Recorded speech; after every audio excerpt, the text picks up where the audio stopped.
What's going on, DDO players? Axel here. Welcome to my guide on DDO basics. In this video, I'm going to cover a large range of beginning topics, basic topics that new players need to know. I'm going to cover all kinds of common questions that new players have, and hopefully this video will help you immensely if you're a new player and getting started with the game. This also serves as part 3 of my new player guide. So if you want help on creating a character or getting through the tutorial quest, I encourage you to check out part 1 and part 2 of this video series. You can check out the description for a link.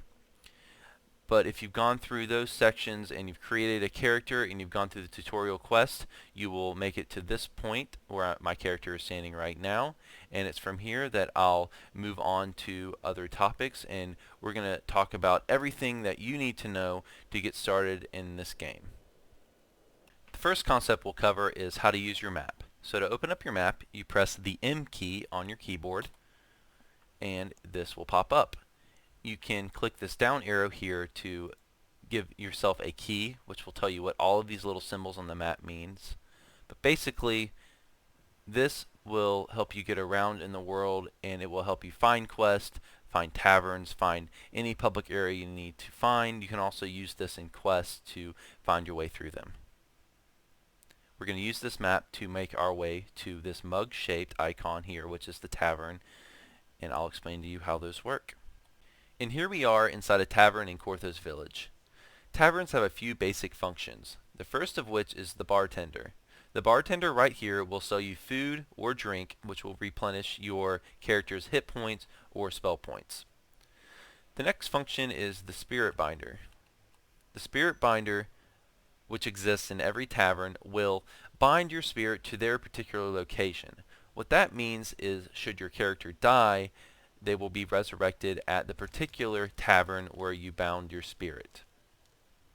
Taverns also have a few other functions, such as spell organization. If you're a spellcaster, they allow you to rearrange your spells.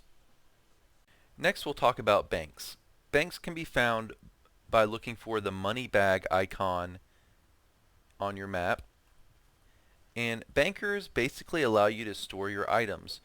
Your inventory only has so many slots, and by talking to a banker like this, you'll open up a new window which will give you more storage space for your items. So if you have an item that you don't want to use right now, but you don't have room for it in your inventory, you might want to consider dumping it into your bank. You can also unlock additional bank slots as you progress through the game. Next, we'll talk about trainers. If you open up your map, trainers are always marked by this little leaf symbol, and trainers are used for leveling your character. So whenever you've gained enough XP to advance to the next level, you'll talk to the trainer of the class you want to advance in. So we're a paladin right now. If I want to become a level 2 paladin, after I have enough XP for level 2, I'll come and talk to the paladin trainer. Now if I want to multi-class, say I want to take a fighter level, I'll need to talk to the fighter trainer, not the paladin trainer. Next, we'll talk about auction houses. Auction houses can be found by looking for this red symbol on your map. It sort of looks like a sideways T with a line under it. Auction houses have a few different options. You can either bid on items that others have put up for auction. You can also buy outright items that others have put up for auction if they have a buyout option listed. You can also post auctions yourself. If you find an item while you're questing that's a particularly good item, it's often a good idea to put it on the auction house instead of selling it to a general vendor, because you'll typically be able to make more money off of it from a human player rather than selling it to a computer player. Next, we'll talk about vendors. Vendors are always marked by an orange circle on your map. Here's the vendor in Korthos Village. Vendors do a variety of things, the most important of which is they will repair your weapons or any of your equipment for you. They will also buy your loot that you've picked up while questing. There's all kinds of vendors throughout the game. There's a general vendor, such as this guy here. There's also specific vendors for specific items. There's clothing vendors, there's potion vendors, there's scroll vendors, there's spell component vendors. There's a wide variety of vendors in the game, but most commonly you'll use these guys to repair your equipment and sell your loot. One particular type of vendor I want to point out to you is hireling vendors. Hireling vendors can be found by looking for this blue circle on your map. It has two daggers crossed through it that are light blue. Hireling vendors allow you to buy hirelings, which are computer-controlled players that will adventure with you. Typically, the best reason to buy a hireling is for healing. If you're a class like Fighter or Barbarian who has trouble healing itself, a cleric hireling will be very helpful. On to airship beacons. Airship beacons can be found by looking for the green anchor symbol on your map. Airship beacons are only usable if you're in a guild. As a new player, you won't be in a guild at first, but don't worry, there's plenty of guilds out there more than willing to take in new players, and the vast majority of players in this game are in a guild. You want to join one for the airship, if nothing else. The guild airship has a variety of different benefits. First of all, they have buffs on them which will increase your character's power for a duration of time. They also allow you quick access to other parts of the world. Next, we're going to talk about the social menu, which allows you to interact with other players and create and join groups. To open the social menu, hit your O key on your keyboard. This menu will come up. As you can see, there's 4 different tabs on the social menu: Grouping, Guild, Friends, and Who.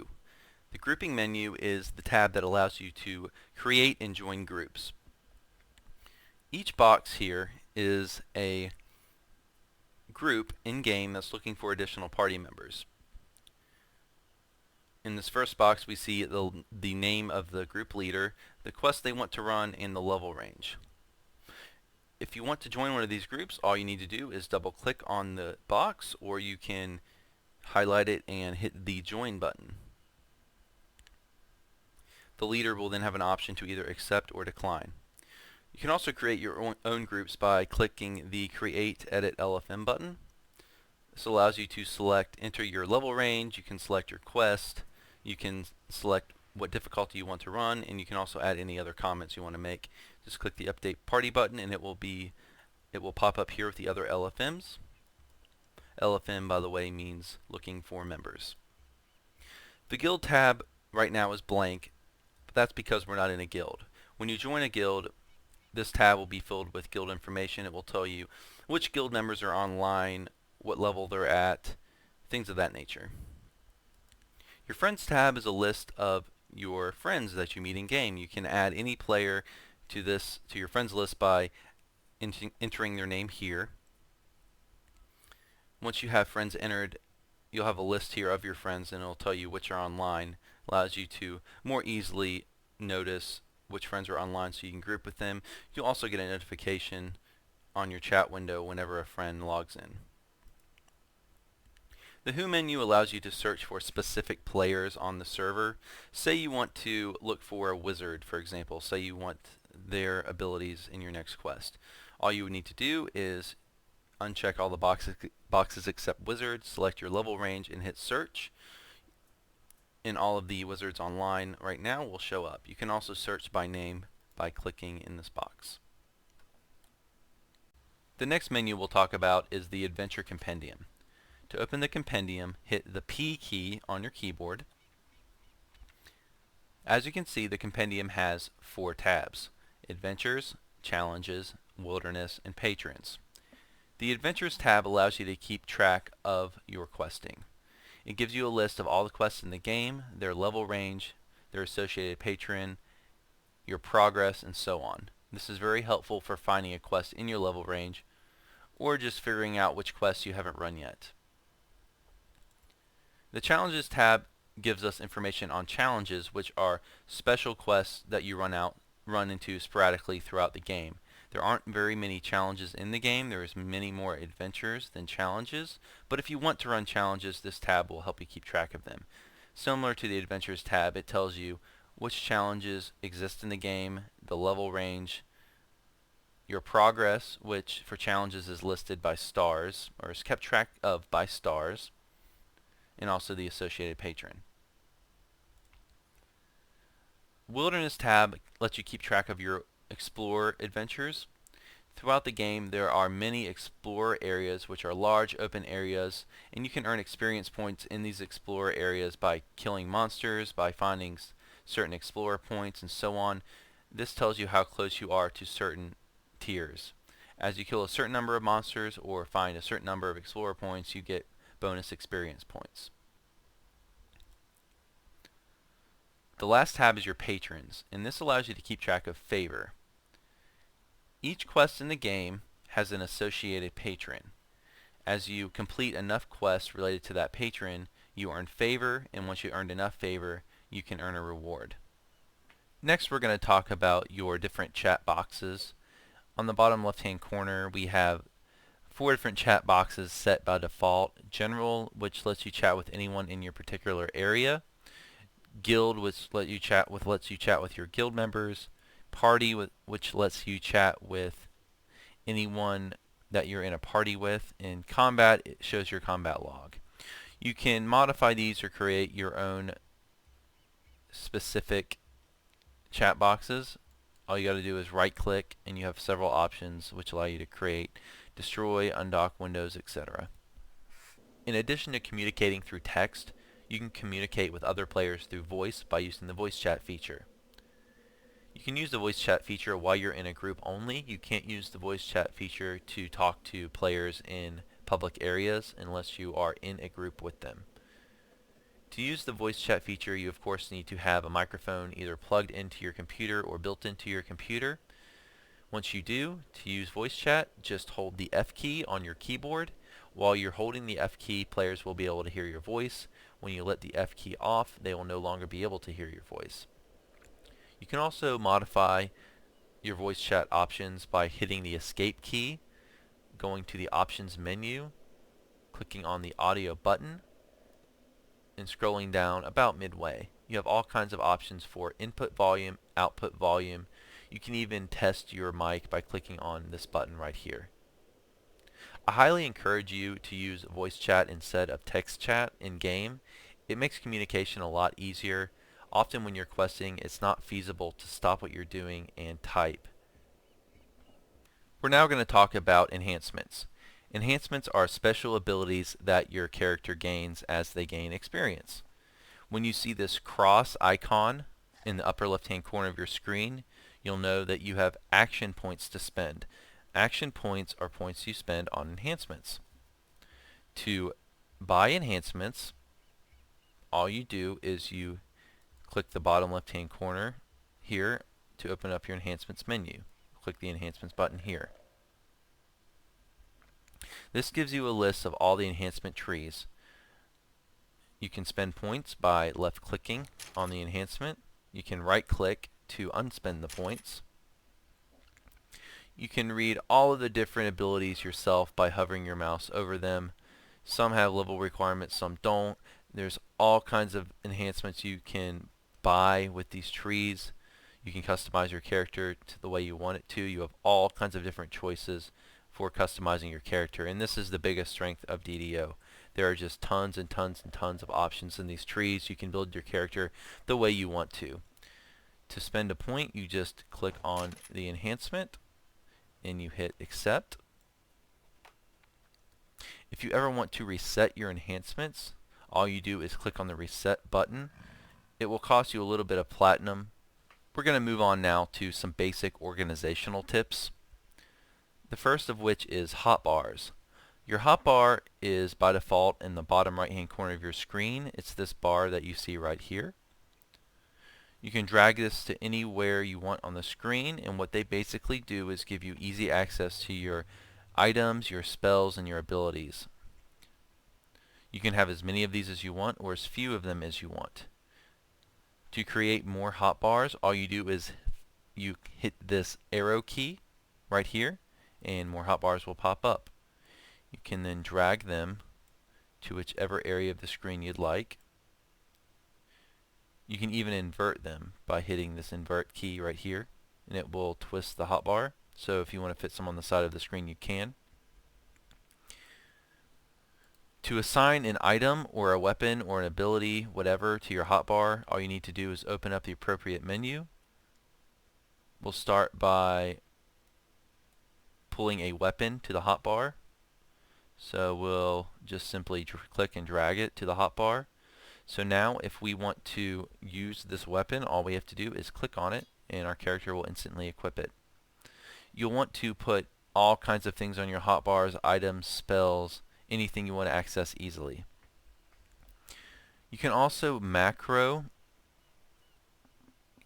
key combinations to your hotbar. This allows you to hit keys on your keyboard instead of clicking on each box. To do that, you need to go to the options menu by hitting the escape key on your keyboard, then clicking the options button. You then need to click on the key mapping tab, and this allows you to map any button you want to any key combination on your keyboard.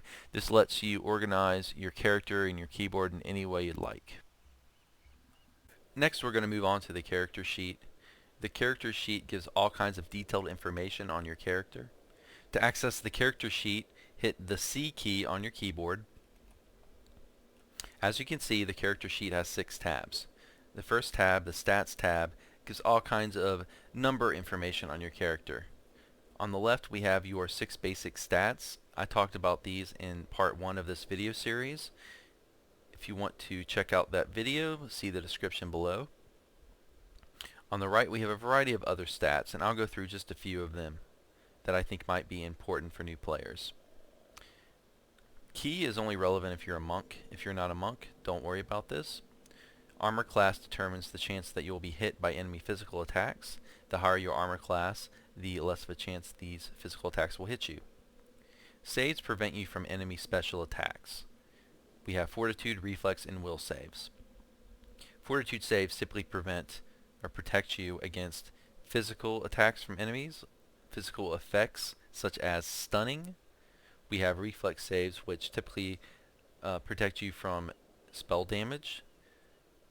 For many spells, not all spells, but for some spells, you will take reduced damage if you make a successful Reflex save. Reflex saves also can allow you to take less damage from traps. Will saves typically protect you from enemy crowd control effects, such as dance and hold. If you make a successful will save, you will not be frozen and unable to move. We have spell resistance. Spell resistance is related to certain spells. There are certain spells in this game that are subject to spell resistance. If you have a high enough spell resistance, these spells will not affect you at all. We have fortification, which is the percentage chance that you will negate an enemy's critical hit. Critical hits do extra damage to your character. Once you reach 100% fortification, you'll be protected against all critical hits. The only way you can be critically hit at 100% fortification is if the enemy has a way to reduce your fortification. On the bottom here we have resistances. We have acid, cold, electricity, fire, and sonic. These give a reduction in damage to attacks of each element. For example, if you have 10 acid resistance, acid attacks will do 10 less damage to your character. On the right we have physical resistance rating and magical resistance rating. The higher these ratings, the less damage you take from physical attacks for PRR and magical attacks for MRR. On to the next tab, the skills tab. This lists all the skills that your character has and your rating for each skill. We talked about this in video 1 of this series again, so if you want to get more information on these, check out that video. Feats list all of the various feats you've taken as you've leveled up your character. You can sort between active and passive. For your active abilities, many of these you'll want to drag to a hotbar so that you can use them. To do this, you simply left click on the ability, pull it down to your hotbar, and release. Spells simply lists all the spells your character has. If you don't have spells, if you're a class like fighter that does not get spells, you will not have anything listed here. Paladins get spells, but we haven't reached the appropriate level yet, so we have none at this time. Enhancements lists the enhancements you've taken. Again, there are active and passive enhancements. Once you have an active enhancement on this sheet, you'll want to drag it down to your hotbar in many cases, just like we did with the feats tab a moment ago. Crafting gives you information on can crafting. This is a completely optional part of the game. If you want to craft, you can. If you want more information on crafting, feel free to check out the DDO wiki. I want to finish by discussing a few important features of the options menu. As we just did, to get to the option menu, you need to hit the escape key, click the options button. What I want to point out to you is the graphics tab. You have here a graphics hardware level. You can select to run in DirectX 9 or DirectX 10. Now, this basically determines the level of graphics you see. The higher your DirectX, the better the graphics you have. However, if you're running on a older computer or you're having lag problems, I highly recommend you run on the lowest DirectX setting you can. Generally, the lower the graphics are, the more smoothly the game will run. If you have a solid PC, you'll have no problems running in DirectX 10, but if you don't have a top-end PC or you're running on an older computer or you're just having lag problems, I would highly recommend you drop to DirectX 9. That's going to be it for the DDO Basics Guide, and that will close out my New Player Guide series. I certainly didn't cover in these videos everything you need to know to play DDO, but I did my best to cover what I felt were the most important concepts and the most misunderstood concepts. Now that you've seen this video, you're all ready to get started having fun in the game. I encourage you to join some groups and run some quests. Have a good time. DDO is a great game. Enjoy it. I hope you enjoyed the video. If you did, please subscribe and tell your DDO friends and guildies about my channel. Thanks for watching.